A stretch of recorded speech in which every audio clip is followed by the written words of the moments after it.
¿Eres de esos entrenadores que planifica tus entrenamientos pero no sabes si esa carga se está adecuando a tu deportista? En este vídeo te enseñaremos una herramienta que es totalmente gratuita, precisa y muy eficaz con la que podrás cuantificar la carga en unos segundos.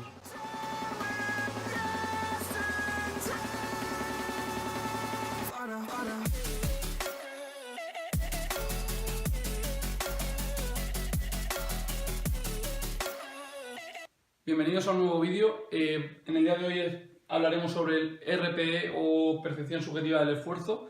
Vamos a ver cómo aplicar esta herramienta con tus tenistas, cómo sacarle el máximo provecho, sobre todo cuál es la fundamentación de esta herramienta y por qué es tan utilizada y por qué es tan útil y tan precisa. Cuando realizamos un entrenamiento, sea del tipo que sea, lo más importante es cuantificar la carga, poder saber si nos estamos pasando con el deportista, si nos estamos quedando cortos, si estamos más o menos a los niveles que creemos para un momento de la temporada que debe entrenar. Entonces es importante, como hemos dicho, cuantificar la carga, y aquí os vamos a presentar los diferentes métodos que tenemos para cuantificar la carga.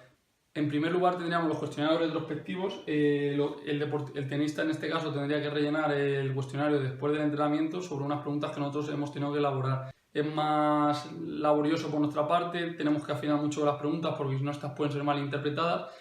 El gran problema y el gran inconveniente de este tipo de cuantificación es que las respuestas del deportista van a ser muchas veces subjetivas, no van a ser totalmente objetivas, entonces se está dejando de utilizar mucho este tipo de herramientas. En segundo lugar tendríamos los diarios, entonces tendrían que ir realizándose día a día, como su propio nombre indica, y una de las principales ventajas es que podemos tener el control de lo que pasa en todos los días en un periodo largo de tiempo, pero la principal dificultad y el inconveniente es que el deportista pierde la motivación con esto, todos los días las mismas preguntas, y al final es algo que luego también tenemos muchos datos pero no sabemos cómo utilizarlos, cómo analizarlos, no existen bases de datos, muchas veces son a papel, entonces es más laborioso también luego el cómo utilizamos los datos que hemos recogido para sacar conclusiones de ello.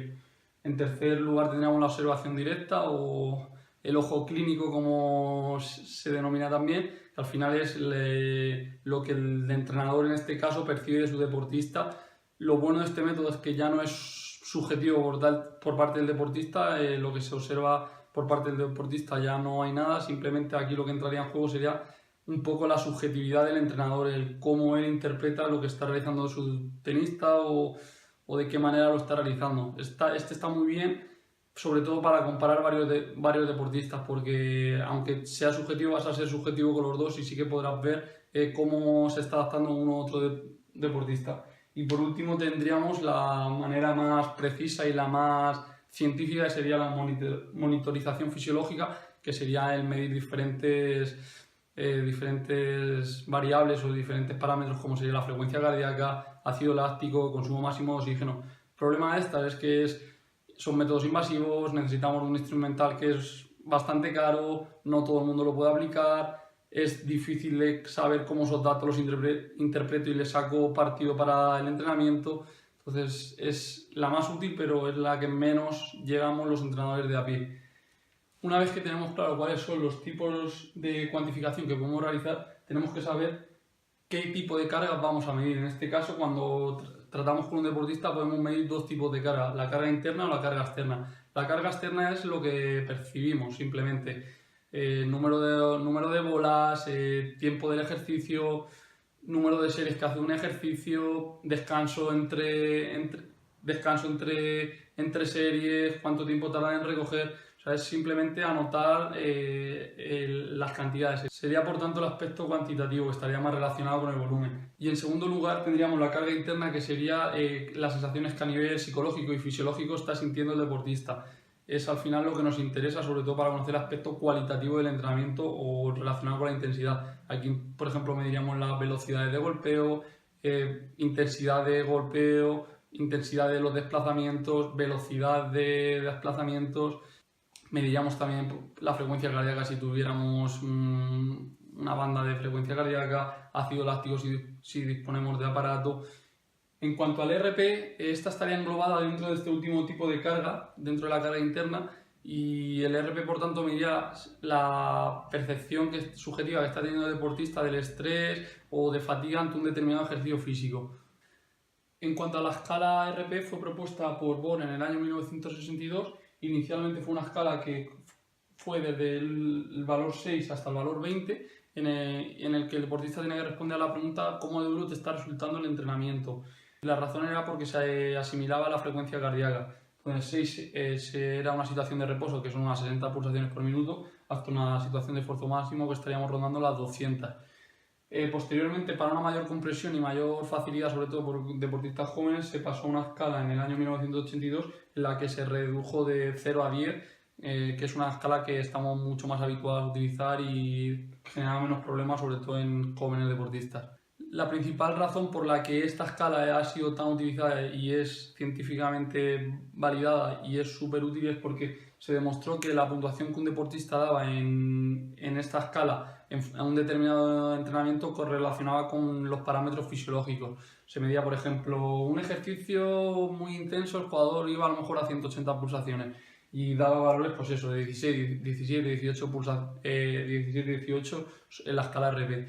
En un ejercicio más ligero a lo mejor iba a 140 pulsaciones y te daba unos valores de 13, 14, entonces eso fue lo que hizo que esta herramienta, sin necesidad de tener ningún tipo de instrumental para medir, para el cuarto tipo de cuantificación que vimos, que era la monitorización fisiológica, puedes obtener datos que son científicos, que son válidos, que son muy precisos y con los cuales poder cuantificar de forma minuciosa y objetiva el entrenamiento y la carga que está proponiendo en los ejercicios a tus jugadores. Para finalizar ya con este vídeo vamos a dejaros unas recomendaciones prácticas de cómo debéis utilizar esta escala. En primer lugar, lo que tenéis que hacer es acostumbrar a vuestros deportistas. Si lo hacéis un día y no volvéis a hacerlo en 4 meses, pues el deportista no se habitúa, no empieza a tomar conciencia de cómo de duro le está resultando el entrenamiento, entonces va a ser poco útil.